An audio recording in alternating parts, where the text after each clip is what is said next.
He left her for her best friend. Years later, he finds out. She was carrying his twins. Comment below from which city you're watching and hit the subscribe button if you liked the video. Her hands trembled as she held the test in the quiet of her small apartment bathroom. Two bold pink lines stared back at her, glowing like a secret too heavy to carry alone. For a moment, joy filled her chest. Finally, the dream she had been told she could never have. She was going to be a mother. But that joy didn't last. The echo of his words still rang in her ears from just days ago. "You'll never give me a family. I can't waste my life like this." He had looked at her with cold, pale eyes, and the love she had given him for years vanished in an instant. The man she had trusted, the man she had built her future around, had left her. Not just for anyone, but for the one woman she had called her best friend. That betrayal stung sharper than any blade. She had been pushed aside, made to feel broken because of her skin, her body, her existence.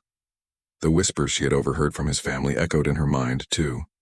Comments about how he deserved better, how a black woman wouldn't fit in their world. He had never defended her. He had let those words sink into her heart until they poisoned her spirit. And now, when she had something so beautiful to share, he was gone. Her knees buckled as she slid down the bathroom wall. The test clutched to her chest. Tears blurred her vision, but a fierce resolve began to burn beneath them. She wasn't broken. She wasn't less than. She wasn't alone anymore. Not with the tiny lives growing inside her. But deep down, the ache still throbbed. The man she loved had turned his back on her, choosing someone who looked more like the future his family wanted for him. And the world had already judged her before she even had a chance to prove them wrong. What she didn't know was that fate wasn't finished with her story. Because years later, when the man who abandoned her came crawling back, the truth he discovered would shake him to his core. And when he tried to reclaim what he had so easily thrown away, he would find that she, and the family he never knew he had, weren't waiting for him. The city had a way of swallowing people whole. Tall glass towers reflected the sun like unforgiving mirrors, and on the ground, people moved quickly, heads down, each lost in their own race. For Amara, a 27-year-old black woman with eyes that carried both warmth and storms, this was home. Not because it had ever welcomed her, but because she had carved out a place in it with her own bare hands. Amara wasn't wealthy. She worked as a nurse's aide at a busy hospital, pulling long shifts that left her back aching and her spirit weary. But she never complained. Caring for others was her gift. Patients loved her soft voice, her reassuring smile, the way she leaned down to hold a trembling hand when everyone else was too busy rushing away. She carried light into rooms heavy with pain, and at the end of her shifts, she always came home to Daniel. Daniel was her opposite in many ways, tall, blonde-haired, with the kind of confidence that came from knowing doors opened for him before he even knocked. He came from a family that valued appearances, old money, old traditions, and even older prejudices.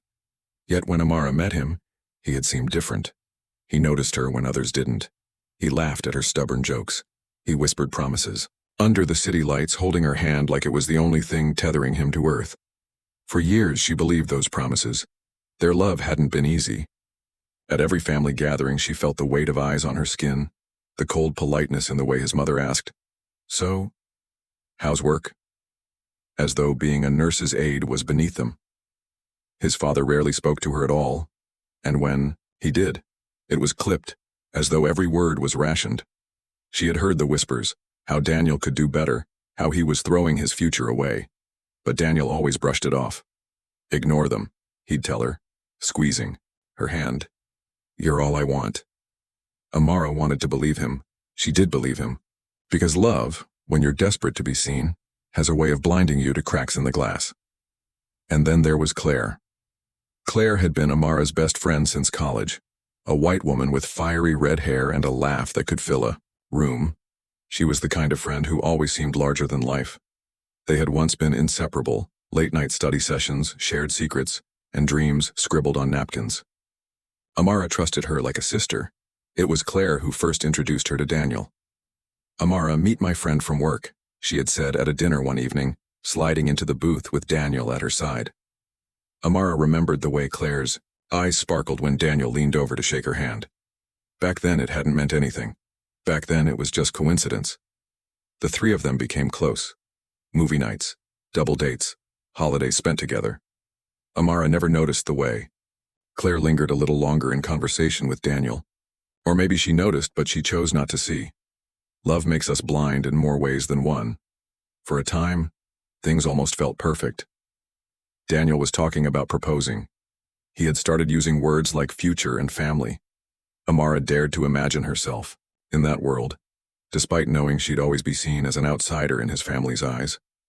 She pictured children with his eyes and her smile. She pictured a home not defined by wealth but by warmth. But perfection doesn't last long when cracks are already forming. It started small.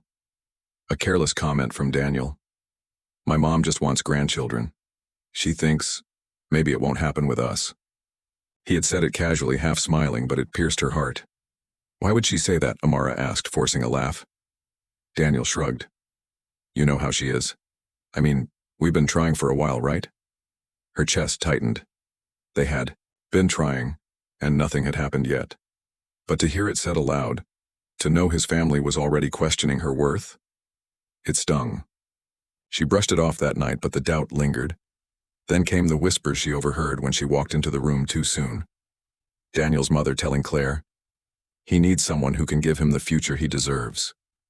And Claire, instead of defending her, had only nodded. It was a small thing. A look, a silence, an agreement unspoken. But Amara felt it. Something shifting, something breaking. The hospital became her refuge. Amid the chaos of patients and rushing doctors, she found clarity. She reminded herself of her strength. She saved lives. She comforted the forgotten. Surely that meant something. Surely Daniel could still see that. But at home, the distance grew. He came back later, distracted, phone buzzing with messages he never explained. Claire stopped visiting as much, and when she did, her laugh seemed sharper, her eyes harder. Still, Amara held on. She believed love was enough. She didn't know it yet. But the night that would shatter her world was fast approaching. The night she would realize Daniel's promises weren't as strong as she thought. The night betrayal would cut deeper than any wound she had ever known. And when it came, it wouldn't just take him away from her, it would take Claire too. The night was thick with rain. Streetlights flickered like tired eyes, their halos blurred by the storm that lashed the city. Inside the church hall, the air buzzed with warmth, laughter, and the soft sounds of music. Amara stood near the back, her dress clinging to her curves, her hair pulled into elegant braids crowned with gold pins. She wasn't here for herself. She rarely went out anymore. But tonight was for her children. Her twins, Isaiah and Imani, stood at the front of the room, clutching their certificates with bright eyes. They were nearly 8 now, vibrant, strong, and unmistakably Daniel's children. His blonde hair streaked through Isaiah's curls, his piercing blue eyes reflected in Imani's gaze. But what set them apart was something deeper, something Amara had fought to instill in them. Pride, resilience, the knowledge that they came from her. The celebration was for their school, honoring students who had excelled. Amara's twins stood, proudly, their names called, their classmates clapping. Amara's chest swelled with joy. She had done this, alone, despite everything. And then the doors opened. The sound was small, a creak of wood. But to Amara, it thundered. Heads turned, conversations faltered, and there, dripping rainwater onto the polished floor, stood Daniel. For a moment, Amara thought her mind was playing tricks. He looked older now, lines cutting across his once charming face, eyes tired, shoulders heavier. He scanned the room, and when his gaze landed on the twins, his jaw clenched. Then his eyes found her. It was as if the storm outside had followed him in. The room seemed smaller, colder. Amara's breath caught, her pulse racing. After all these years, after all his silence, he was here. He moved forward, ignoring the whispers. His voice, low but cutting, carried across the hall. Amara, those are my children. Gasps rippled through the crowd. Teachers, parents, friends, all turned to stare. Amara's grip on her purse tightened. She had imagined this moment 1,000 times. But never like this. Never so public. She stepped forward, her heels clicking on the floor, her chin high despite the quake in her chest. No, she said. her voice steady but sharp. "They're my children." Daniel's face twisted. "Don't lie to me. I can see it. They're mine. You kept them from me." Amara's heart hammered. Memories flashed. Him walking out, suitcase in hand, leaving her shattered on the floor. Him choosing Claire, her so-called best friend, over the life they'd built. The nights she had wept alone while carrying his children. The mornings she had gone to work exhausted, still managing to smile for patience while her own heart bled. Her voice rose, each word slicing through the silence. "You left me, Daniel. You left me when I needed you most. And you didn't just leave, you chose her." The room gasped again. Everyone knew who her was. Claire wasn't there tonight, but her shadow loomed. Daniel's voice cracked with frustration. "I thought you couldn't have children. You told me, I told you what doctors said," Amara snapped, her eyes flashing. "But I never gave up hope. You didn't even stay long enough to find out the truth. You ran to the first woman who promised you something easier. You let your family convince you I wasn't enough, that I would never fit their world." The twins looked on, wide-eyed, clinging to each other. Amara's voice softened for a moment, her eyes darting to them. "But they're my world. I raised them without you. I gave them everything you said I couldn't. And now you think you can just walk back in? Claim them like some forgotten trophy?" Daniel's face reddened. "They deserve to know their father." Amara's chest burned. Years of silence. Years of struggle. Years of pretending she didn't ache every time she looked at her children and saw traces of him. Now condensed into one volcanic eruption. "You don't get to call yourself their father," she shouted, her voice cracking with rage and pain. "You don't get to show up after 8 years and decide you want to play family. Where were you when Isaiah was sick with fever? Where were you when Imani cried at night, asking why her daddy wasn't there? Where were you when I worked double shifts just to keep a roof over their heads?" Her voice shook, but she didn't waver. "You weren't there, Daniel. You were too busy building a life with my best friend." The hall was silent. Every eye was on them. Daniel's lips parted, but no words came. And then, from the front of the room, a small voice broke the silence. "Mommy?" It was Isaiah. His blue eyes blinked up at her. "Who is he?" The question cut deeper than any blade. Amara's knees weakened, but she forced herself to stand tall. She looked at her son, then at her daughter, who was clutching his hand. They deserved truth. They deserved strength. She turned back to Daniel, her eyes blazing. "You left. And when you left, you lost every right. These children don't need a man who abandoned them. They don't need a father who only comes back when his perfect world falls apart. They have me. And that's enough." The crowd murmured in agreement, some nodding, others clapping softly. Daniel's face fell, his arrogance crumbling under the weight of her words. For the first time, Amara saw him as he truly was, not the man she had once loved, not the father of her children, but a coward. A man too weak to stand by her when it mattered, now too desperate to reclaim what he had thrown away. She stepped closer, her voice low but steady, meant only for him. "You will never hurt us again."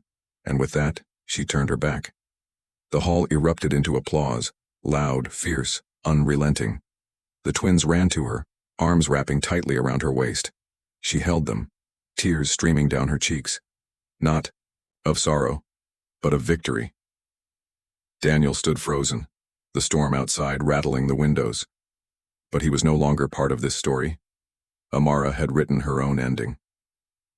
The storm outside had long passed, but its memory lingered in the still air.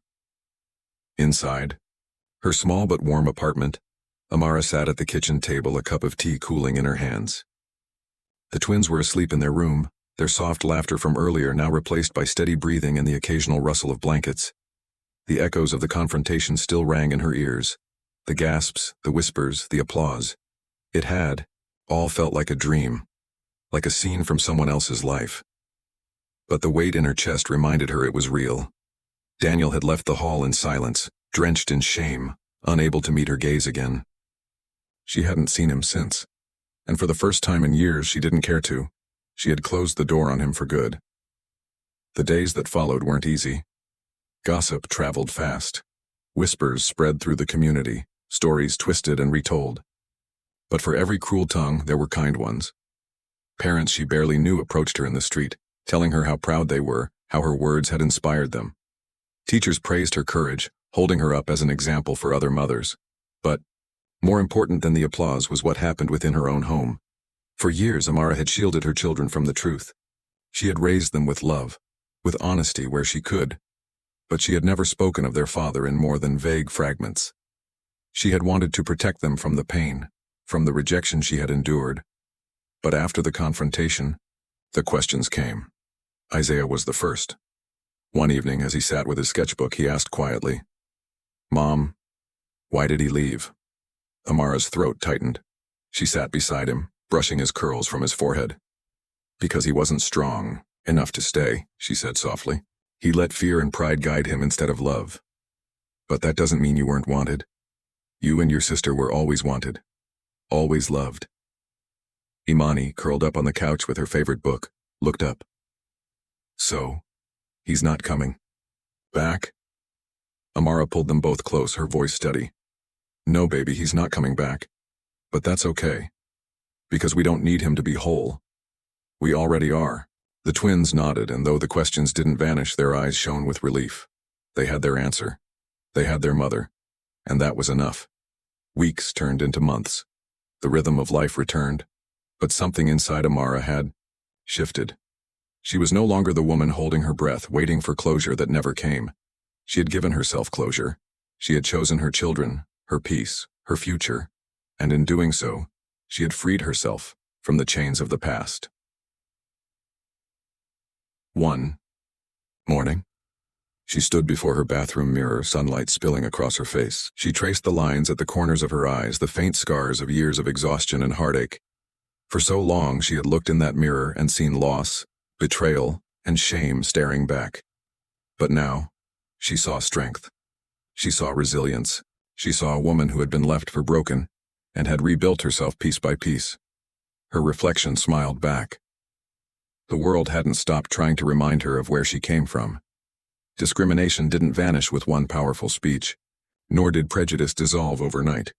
There were still moments, at work, at the store, in subtle glances, that told her the world would always try to make her feel small. But Amara had learned the greatest lesson. Her worth didn't come from their approval. It came from her survival, her love, her refusal to bow. And she carried that lesson into everything she did. At the hospital, she was no longer just the nurse's aide who worked long shifts. She became a mentor to younger women entering the field, many of them women of color who struggled with the same insecurities she once did. She reminded them, "You belong here. Don't let anyone make you think otherwise." At home, she poured herself into her children's growth. Isaiah discovered a love for art, Imani for science. She nurtured their talents, encouraging them to dream beyond the limits the world might try to set.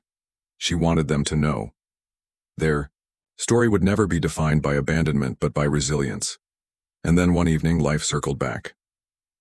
She was leaving the hospital after a late shift when she saw him again. Daniel. Standing by his car, suit wrinkled, face hollow. For a moment, her breath caught. Old reflex, old wounds. But then, she steadied herself. He stepped forward, rain beginning to fall, just like that night months ago. "Amara, please, just listen." Her eyes narrowed, her body calm. "What could you possibly have to say?" His voice cracked. "I made a mistake. The biggest mistake of my life. Claire left me. My family, they were wrong. I was wrong. Please, I just want a chance. To know them, to make it right." Amara's lips curled into something between a smile and a grimace. She shook her head slowly. "You had your chance. You had years of chances. And every time, you chose something else. You don't get to rewrite history just because it doesn't suit you anymore." Daniel's eyes welled, his voice desperate. "I love them. I love you."